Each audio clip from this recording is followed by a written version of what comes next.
Ассаламу алейкум, мягкой. Добрый день, уважаемые сограждане. Недавно наш брат Ужахов Малсык в устной беседе со своим адвокатом Джабраилом Куриевым поделился своим мнением о заказной передаче, которая не так давно транслировалась на канале Россия-24 и была посвящена событиям в Ингушетии. Как нам стало известно, 17 мая 2019 года в СИЗО номер 6 в СИН России, в городе Владикавказ, у Малсыка Ужахова состоялся разговор с так называемым журналистом российского телевидения «Россия-24». Его привели в комнату для общения с адвокатом. Не посчитав нужным предупредить о том, что в этой комнате его ждет телевидение, что будут идти съемки. В СИЗО номер 6 почему-то не спрашивают задержанного о желании или нежелании вести диалог или отвечать на вопросы журналистов. Интервью, если его можно так назвать, длилось около часа. В основном речь шла о протестном движении Республики Ингушетия, о незаконно и преступно переданных землях Чеченской Республики, о коррупции в республике. Были у журналистов другие вопросы и заготовки.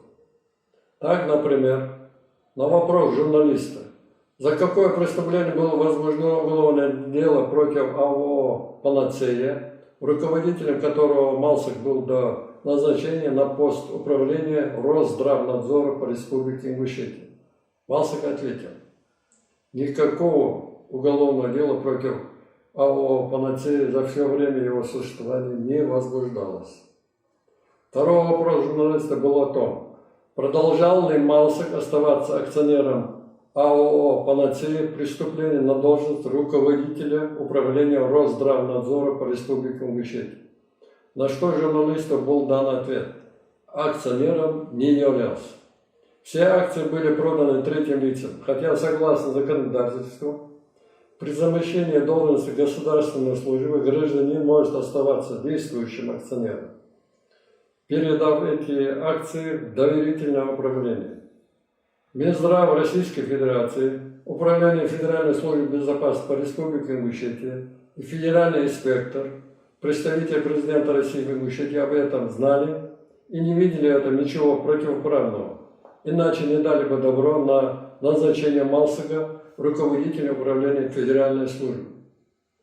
Места времени в содержании под стражей у Малсыка была возможность посмотреть 1 июня 2019 года передачу «Вести. Дежурная часть», которая транслировалась на канале «Россия-24».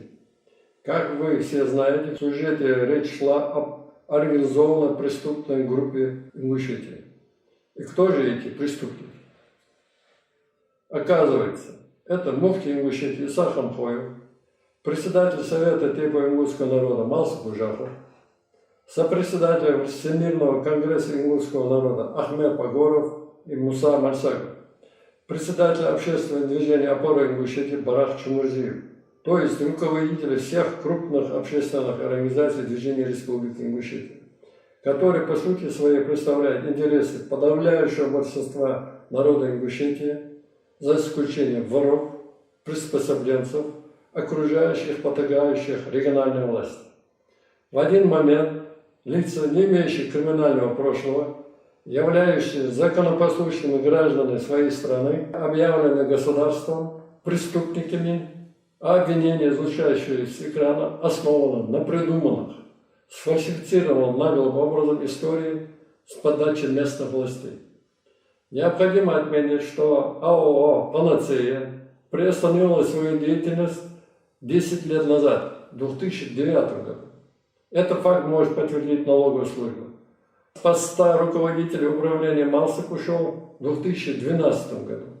В связи с достижением предельного возраста он был отправлен на пенсию с вручением почетной грамоты за многолетний добросовестный труд в области здравоохранения. После ухода в его место по его же рекомендации в Москве занял человек из коллектива управления Росздравнадзора по Республике Ингушетия. Несмотря на то, что региональная власть неоднократно пыталась протолкнуть на эту должность своего человека. Хотел бы озвучить лишь пару фактов намеренного распространения дезинформации канала «Россия-24» посредством передачи «Вести. Дежурная часть». Повторяюсь, что делается это с подачи региональных властей с целью введения людей в заблуждение для того, чтобы получить финансовую или политическую выгоду. Цитата из передачи. В 2010 году Ужахов М. ушел в большой лекарственный бизнес и основал сеть аптек «Панацея», где заключались выгодные для семейного бизнеса контракты на поставку медикаментов в больницы. Эта цитата – заведомая ложная информация. Факты следующие. Во-первых, в 2010 году Малсик являлся действующим руководителем управления Федеральной службы по надзору в сфере здравоохранения по Республике Ингушетия, то есть являлся государственным служащим, и никак не мог основать сеть коммерческих аптек, так как это запрещено законом. Во-вторых, сеть аптек «Панацея» осуществляет свою деятельность не с 2010 года, а с конца 90-х годов, что может проверить по выписке из Единого государственного реестра юридических лиц. Поэтому основать сеть аптек в 2010 году Малсик никак не мог, так как она уже была создана и функционировала свыше 10 лет. В-третьих, сеть аптек «Панацея» приостановила фармацевтическую деятельность в 2009 году, что также можно проверить через налоговую службу Ингушетии. Поэтому о заключении период с 2009 года каких-либо выгодных для семейного бизнеса контрактов не может быть и речи. Такие факты просто отсутствуют. Следующая цитата. Ужаховым с целью устранения конкуренции оказывалось давление на владельцев аптек с целью устранения конкуренции. О какой конкуренции может идти речь, если сеть аптек «Панацея» с 2010 года приостановила свою фармацевтическую деятельность и фактически с этого времени ни с кем на фармрынке не конкурирует, ее нет. Еще одна цитата из передачи. Бывший глава Росздравнадзора Ужахов мог покровительствовать аптечному бизнесу родственникам муфтии Ингушетии. Как человек, не работающий в Росздравнадзоре с 2012 года, может покровительствовать чему-либо бизнесу? Это лишь некоторые тезисы, на которые можно обратить внимание интересующихся людей. Эти факты, против которых региональные власти и бездарным журналистам будет очень сложно в очередной раз состряпать какую-нибудь журналистскую простыню. Мы не сомневаемся, что этот журналист, в кавычках, выполнил заказ, поступивший от местной власти, что не делает им чести. Мы уверены в том, что полностью показать все интервью у этих журналистов смелости не хватит, так как они услышали в нем много нелицеприятного от Малсика. А все, что они говорили и показывали про него, абсолютная ложь от начала до конца. Не сомневаемся, что также обстоит дело с другими героями этого дешевого сюжета, цель которого опорочить и смещать с грязью лидеров протестного движения Ингушетии. Уверены, что народ эту чушь не поверит. А мы, в свою очередь, сделаем все, чтобы в правовом поле наказать СМИ и журналистов, явно распространяющих ложь. История повторяется, теперь шельмует их, сегодняшних лидеров ингушского народа, как в свое время в 1970-х годах шельмовали лучших сынов ингушского народа: Идриса Базоркина, Ахмеда Газиева, Жабраила Картоева, Султана Плиева и других.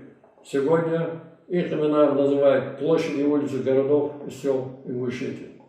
Весь целый народ не обманешь, поэтому грязь не пристанет к Ужахову Малсику, Барухоеву Ахмеду, Погорову Ахмеду, Мальсагову Мусе, Чемурзиеву Барахову и другим активистам. Ингушское общество прекрасно знает, кто есть кто, так как знает, что ОПГ надо искать сегодня во властных структурах, что ОПГ баснословно наживается за счет ингушского народа. Рано или поздно об этом узнает вся Россия, в этом нет сомнений.